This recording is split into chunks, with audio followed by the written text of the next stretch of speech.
The wizard woke suddenly, breath steady but awareness displaced, as if he had just passed through a narrow opening he hadn't known existed until it closed behind him. The dream lingered. He had been moving through a passage, neither tunnel nor doorway, something organic and luminous, compressive but purposeful.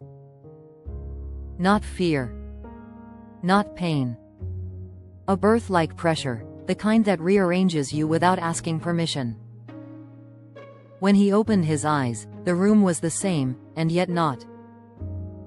Familiar objects felt subtly re-weighted, like gravity had been recalibrated by a fraction of a percent. He wasn't disturbed, just unsettled, the way one feels after stepping into a new country where the language sounds almost recognizable. He sat up slowly and let the sensation settle. Signals of a new world. Out of habit more than intention, the wizard tapped his screen and a video began to play. Someone calmly describing the symptoms of moving into the so-called fifth dimension. Disorientation. Heightened sensitivity. Sudden clarity followed by fatigue. A sense that time had loosened its grip. He smiled faintly. Labels were always catching up to experience. Outside, the world was preparing for something far more practical. It was Saturday, January 24th, and the forecasts were unanimous: ice, snow, impassable roads, a pause imposed by weather.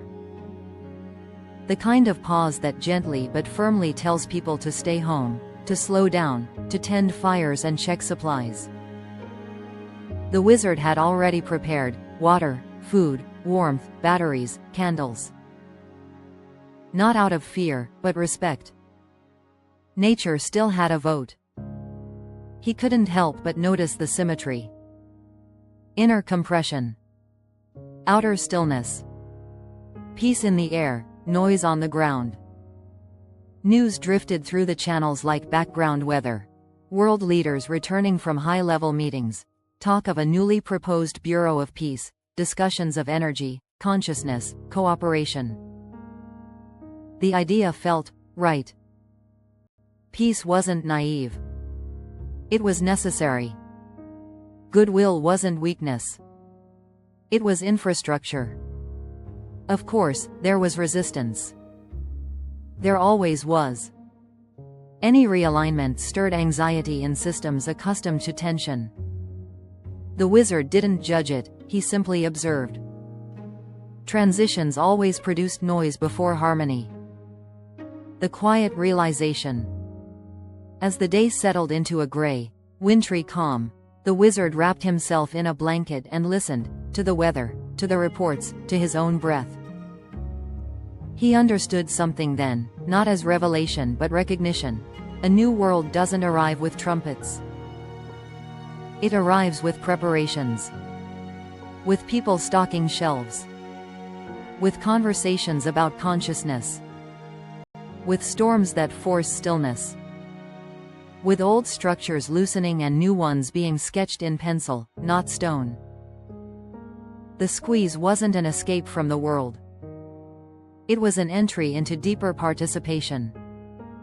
He whispered a quiet prayer, not for certainty, but for steadiness. May peace be practical. May abundance be shared. May consciousness be kind. Outside, the first ice began to tap against the window, soft, patient, transformative. Inside, the wizard felt something rare, not the end of an age, but the beginning of a calmer chapter. And for now, that was enough. God bless.